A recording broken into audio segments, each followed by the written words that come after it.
RC here, and today we will be going over the topic of cussing and profanity. Are Christians allowed to cuss? What should be our attitude towards profanity? Why is this even a debate? All that will be answered. Let's get started.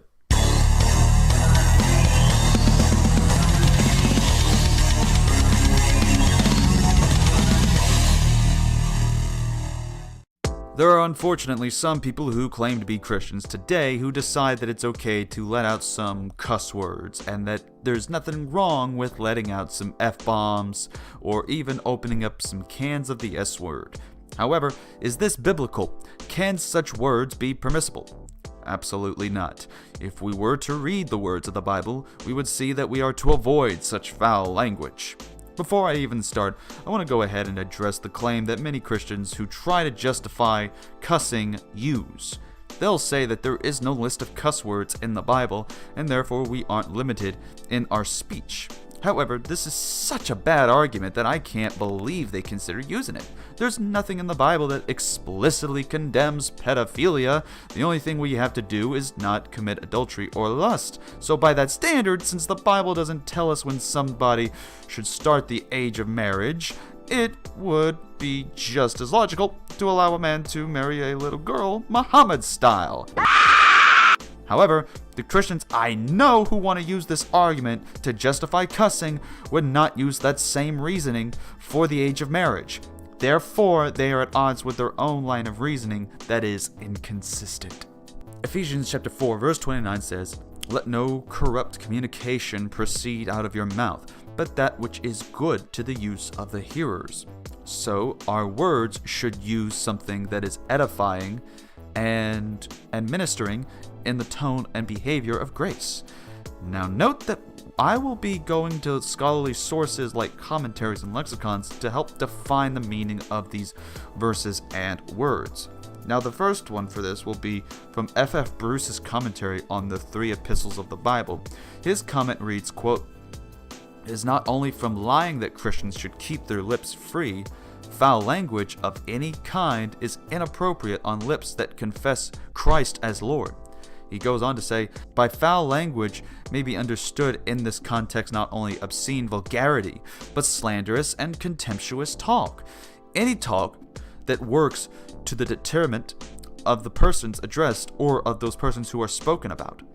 So even when calling somebody something for the sake of slander and contempt is on the list, F.F. Bruce admits it still refers to cussing. In fact, this scholar even has a footnote concerning the Greek phrase logos sapros, in which he says the accurate translation is rotten language.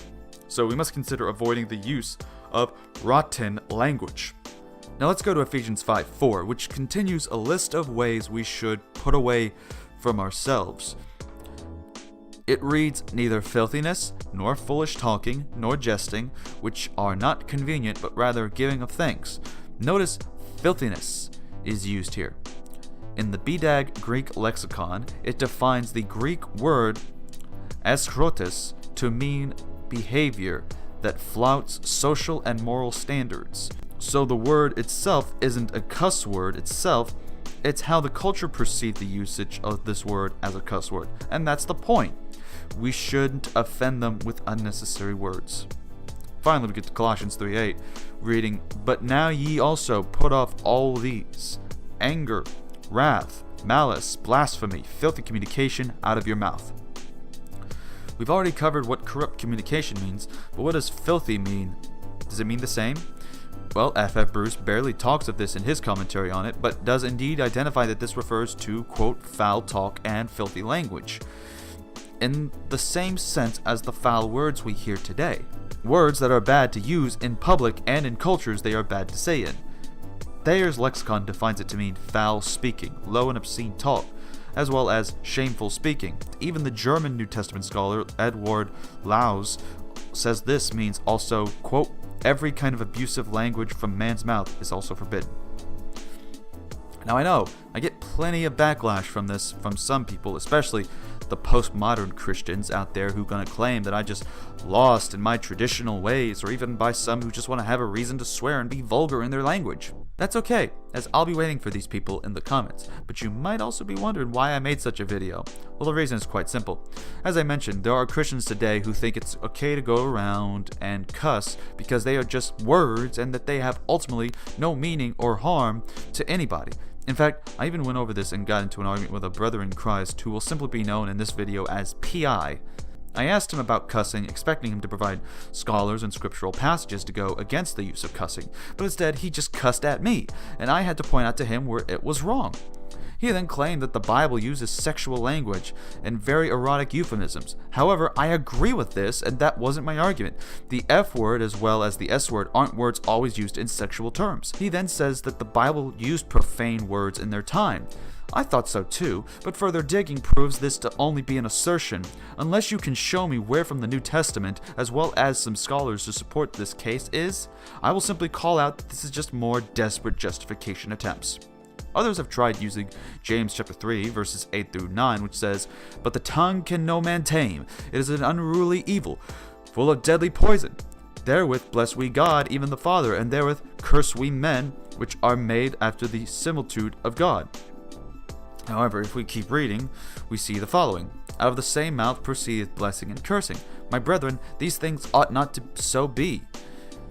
Doth a fountain send forth at the same place sweet water and bitter? Can the fig tree, my brethren, bear olive berries? Either a vine figs? So can no fountain both yield salt water and fresh." Verses 10 to 12 seem pretty clear that we should not be saying pure and profane things from our mouths at the same time. Most of the arguments used go back to the Old Testament too, by saying that the prophets cussed or used profane language. But even if that's the case, we can refute this argument by asking if we are under the Old or the New Covenant, as well as asking if we are prophets like Elijah or Solomon. Now, revisiting the cussed word list objection, Clint Archer provides the following response, quote, "I was asked recently, where in the Bible does it say Christians shouldn't cuss? Well, it doesn't. There is no list of words Christians of all cultures and every epoch are required to memorize for the sake of exercising from out collective vocabulary. But the Bible is replete with instructions to exercise restraint of our tongues. The truth is that a particular word has no inherent sinfulness beyond that which a culture or a community assigns to it, nor can it be intrinsically objectionable. Every short-term missionary has an anecdote of a faux pas where they used language that crossed a line only when it crossed the border. But connotations that contravene our sensibilities are real and require wisdom to discern." In our society, it's becoming more and more common for curse words, swear words, cuss words to become part of the common vernacular. And sometimes Christians wonder, is it appropriate to use those kinds of harsh words? Does the Bible speak to that issue? I believe the answer is that the Bible does speak to that issue, and that Christians ought to stay away from that kind of language. Ephesians 4:29 is very clear. Paul says, "Let no unwholesome word proceed out of your mouth, but only that which is for edification, for building up." A few verses later in chapter 5, verses 3 and 4, he again reiterates the fact that Christians should not participate in any sort of coarse jesting.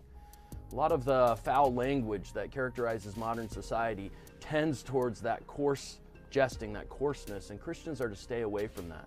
In Titus 2, 6-8, he specifically addresses young men. He tells the young men in that passage that their speech should be sound, that it should be dignified, and that it should be above reproach.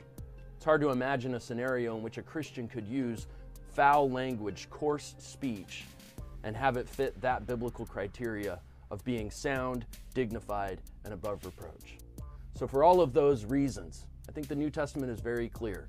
That kind of coarse, base speech, cuss words, curse words, they should not characterize the speech that comes out of the mouths of Christians. There is an article, of course, I'd recommend for those who wish to look further into this subject, but for now, I'll leave y'all with this. We should not cuss, but instead use language to edify and build the church up.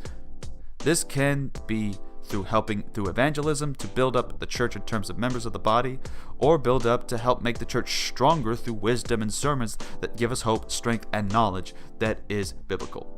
This has been RC Apologist. Take care.